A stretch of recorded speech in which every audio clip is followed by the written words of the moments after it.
야, 이런 날도 오긴 오네요. KG그룹 곽재돈 회장님께서 초청을 해주셔서 저와 김승현 편집장이 회장님을 만나 뵙고 왔습니다. KG타워 회장실에서 1시간 정도 이야기를 나눴는데 쌍용차 구매를 고민 중이거나 다른 국산차를 타다가 갈아탈 마음이 있는 분들이 좋아하실 만한 이야기가 꽤 많이 나왔습니다. 이미 쌍용차로 옮겨가고 있는 분들이 상당한데 더 큰 이동이 생기지 않을까 생각합니다. 사실 이날은 취재 목적으로 간 건 아니었습니다. 진짜 그냥 차 한잔하면서 가볍게 대화도 나누고 궁금한 것도 서로 물어보려고 마련된 편한 자리였는데 쌍용차 이야기를 주고받다 보니까 자연스럽게 인터뷰 분위기가 되더라고요.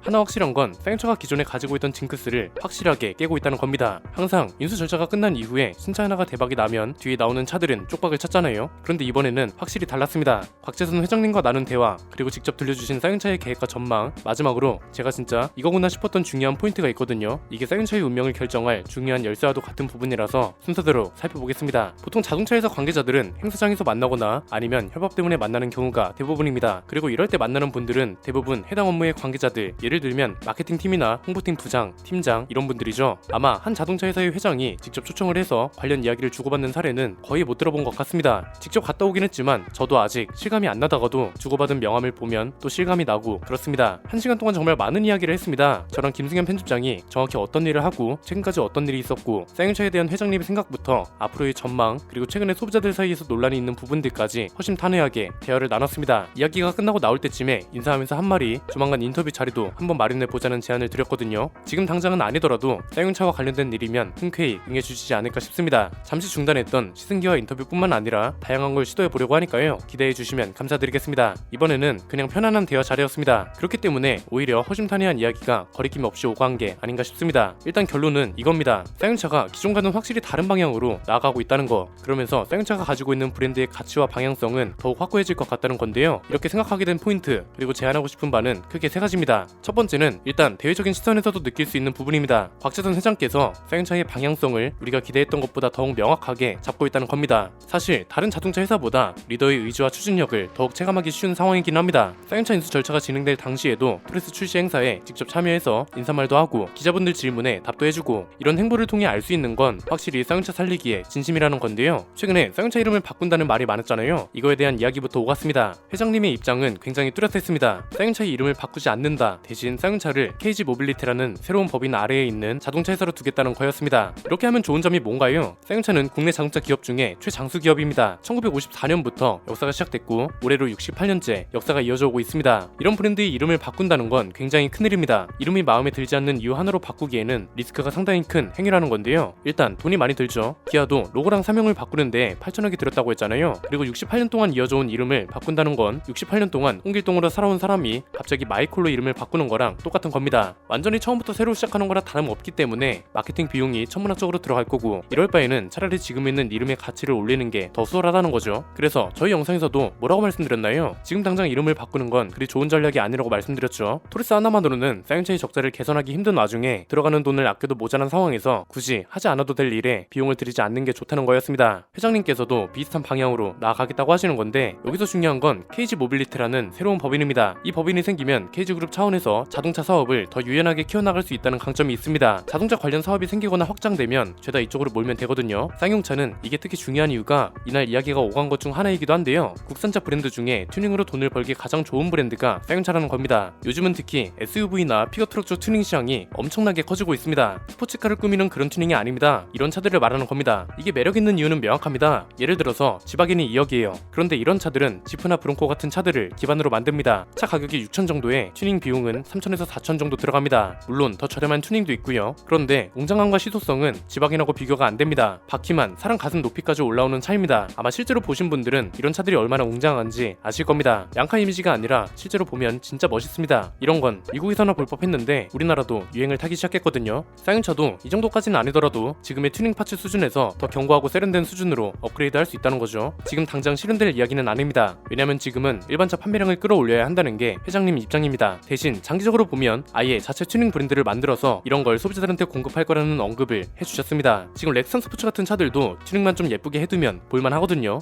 지금보다 더 업그레이드 된다면 또 다른 방향으로 사업이 커질 수 있을 것 같습니다. 미국 같은 시장에선 특히 이런 시장이 활성화되어 있기 때문에 해외 진출에도 도움이 될 겁니다. 지금 이런 튜닝이 가능한 브랜드가 포드, 지프, 허머 이 정도밖에 안 되니까 충분히 틈새 시장이라고 볼 수 있죠. 토레스 출시 이후에 해외에서도 협력하고 싶다는 제안이 굉장히 많은 상황이라고 합니다. 이런 걸 보면 쌍용차를 단독으로 가져가는 게 아니라 아니라 KG 모빌리티라는 법인 아래에 두는 게 훨씬 유연하죠. 두 번째는 추진력인데 이건 사실 좀 놀랐습니다. 저희 영상을 보시고 관계자분들한테 다이렉트로 지시를 해서 바로 시정 조치를 내리고 이걸 저희는 영상으로 다시 만들어서 내보내드렸습니다. 여기까지 걸린 시간이 4일밖에 안 됩니다. 이렇게 함으로써 소비자들의 호응과 신뢰를 동시에 가져갈 수 있었죠. 그런데 추진력이 이런 거에서만 끝나는 게 아니더라고요. 약간 재밌는 이야기인데 대화를 나누다 보니까 시승기 이야기가 나왔습니다. 저희가 시승기만큼은 진짜 자부심이 크거든요. 토레스도 슬슬 시승기를 찍으려던 참이어서 이야기를 좀 나누고 저희 채널에 올라왔던 시승기 영상을 보여드렸습니다. 그런데 갑자기 자리에서 일어나시더니 들어가시는 거예요. 저희가 뭔가 실수를 한 건가 싶었는데 전화기를 가져오시더니 김승현 편집장 명함을 어디론가 보내고 전화까지 해주시더라고요. 알고 보니까 시승차 담당하시는 분한테 저희에게 시승차를 지원해주라고 그 자리에서 지시를 하신 거였습니다. 그래서 집에 가는 길에 담당자분들하고도 연락을 주고받았습니다. 이 중에는 저희랑 원래 연락을 주고받던 분들도 계셨습니다. 내비게이션 문제 때 회장님이 직접 지시를 해서 피드백이 왔다고 했잖아요. 이걸 어떻게 보면 직관한 거죠. 이렇게 일처리가 빠를 줄은 몰랐습니다. 보통은 직원과 결정권자가 피드백을 직접 주고받는 경우는 드물죠. 특히 대기업은 더욱 그렇습니다. 담당자가 결제를 올리면 상부 결정권자들이 컨펌을 하고 이게 최종 결정권자까지 올라가서 컨펌을 받고 최종 컨펌이 되면 다시 담당 직원한테 내려와서 일이 진행됩니다. 그런데 이런 과정들이 다 생략되고 최종 결정권자가 바로 판단해서 일이 진행된 거죠. 덕분에 원래 12월쯤 재개하려던 시승기를 늦어도 11월부터 다시 재개할 수 있게 됐습니다. 많은 기대 부탁드리고요. 이게 그런데 단순히 피드백만 주고받는 문제에서만 끝나는 것도 아니었습니다. 오늘 영상 시작할 때 뭐라고 했나요? 쌍용차의 징크스가 빠르게 깨지고 있다고 말씀드렸죠. 쌍용차의 징크스는 인수 절차가 끝나고 바로 다음에 나오는 차는 대박이 나는데 이 분위기를 다음 신차들이 이어가지 못하면서 몰락의 길이 계속된 겁니다. 신차랑 관련된 이야기도 주고받았는데 징크스가 확실히 깨지고 있다는 생각이 들었습니다. 지금까지 저희 영상을 계속 보신 분들은 아시겠지만 곽재선 회장이 일 진행 속도가 굉장히 빠릅니다. 이게 신차 계획하고도 연결이 되더라고요. 이런 말씀을 해주셨습니다. 연구소에서 최소 6개월 정도가 걸린다고 하면 못해도 5개월까지라도 줄여서 차를 하루라도 빨리 출시할 수 있도록 해야 한다. 토레스 전기차가 이래서 빨리 나올 수 있었던 겁니다. 벌써 테스트카가 돌아다니잖아요. 토레스 전기차는 기대를 해도 좋은 게 단순히 토레스가 전동화 된다는 거에서 끝나지 않을 거라는 겁니다. 본인을 계속 차일못이라고 낮추시긴 했지만 오히려 어떤 차에 어떤 마케팅과 기능이 필요한지는 누구보다 정확하게 파악하고 계셨습니다. 전기차 하면 기존 내연기관 차에는 없던 무언가가 필요하잖아요. 어떤 기능인지 지금은 자세하게 말씀드릴 수 없지만 토레스 전기차에 기존 쌍용차에는 없던 기능 여러 가지가 추가될 예정입니다. 이건 때가 되면 저희도 공개할 건데 약간 테슬라나 고급 프리미엄 브랜드에나 있을 법한 기능입니다.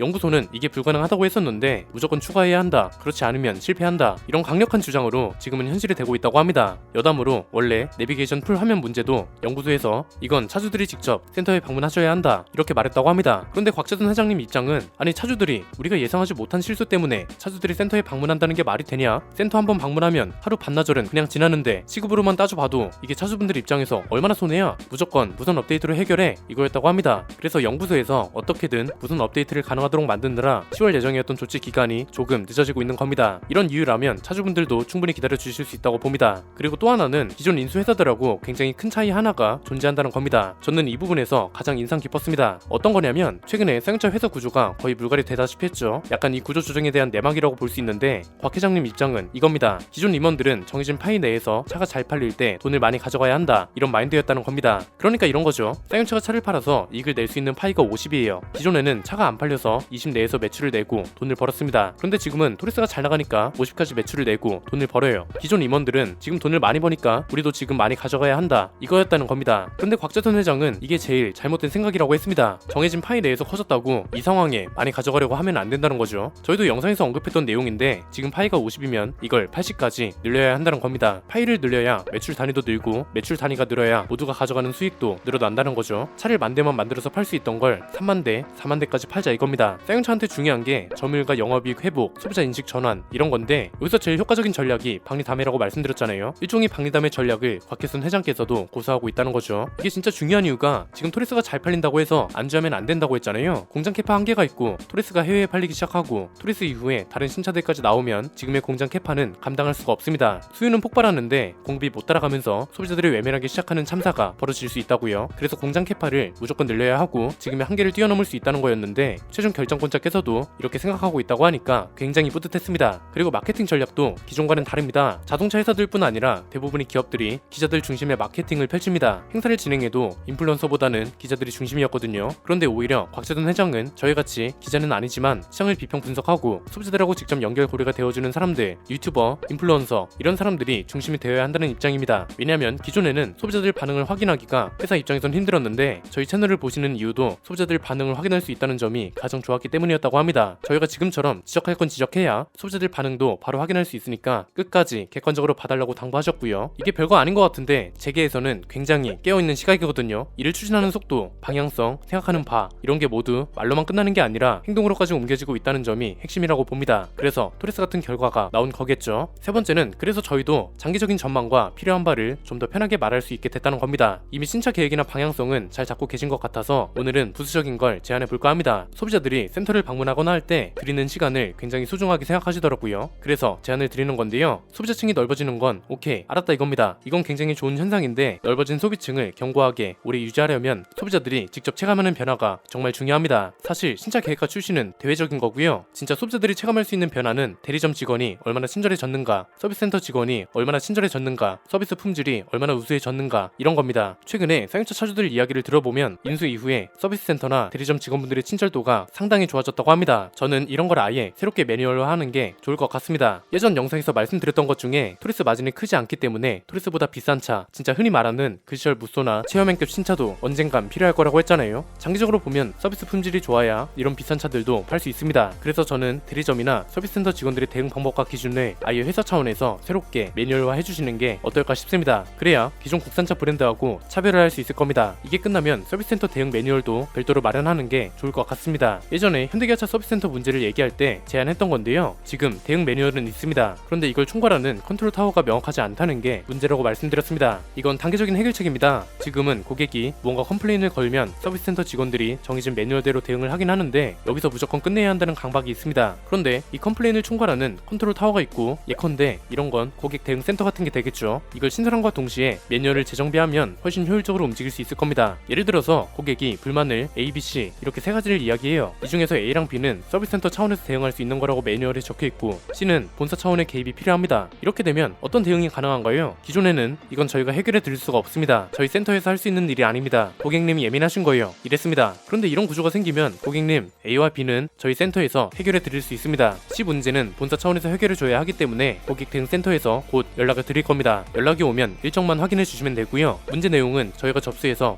올려보냈으니까 따로 설명은 안 해주셔도 됩니다. 최대한 빠르게 처리해 드릴 수 있도록 하겠습니다. 이렇게 빠르고 명확한 일 처리가 가능합니다. 이렇게 되면 고객 대응 센터는 현장에서 할 수 없는 일만 걸러서 받고 처리하니까 효율적이고 서비스 센터 현장에서는 불필요한 마찰이 안 생기고 고객 입장에선 브랜드 신뢰도 좋아지고 괜히 실험 감정이 안 생기니까 말 그대로 충성 고객을 확실하게 잡을 수 있다는 거죠. 지금 당장은 신차 출시 같은 게 1순위이긴 하지만 장기적으로 본다면 이런 개편도 꼭 필요하고요. 이게 회사 규모를 키우려면 꼭 필요한 것이기도 해서 장기적인 운영 계획을 세우거나 회의를 하실 때 참고해 주시면 좋지 않을까 싶습니다. 이번 만남에서 오갔던 대화들을 정리해 드렸습니다. 아마 이 내용들을 통해서 소비자들이 생각하는 쌍용차의 이미지도 굉장히 큰 폭으로 바뀔 수 있다고 봅니다. 단기적으로 인터뷰든 시승기든 추천해서 영상으로 내보낼 수 있도록 해보겠습니다. 많은 관심 부탁드리고요. 자리를 마련해 주신 곽재선 회장님을 비롯해서 도움 주신 관계자분들께 다시 한번 감사드립니다. 오늘 내용은 여기까지입니다. 내용이 유익하셨다면 구독과 좋아요 알림 설정 부탁드립니다. 저는 김승현 안피디의 스포일러 안피디였습니다. 감사합니다.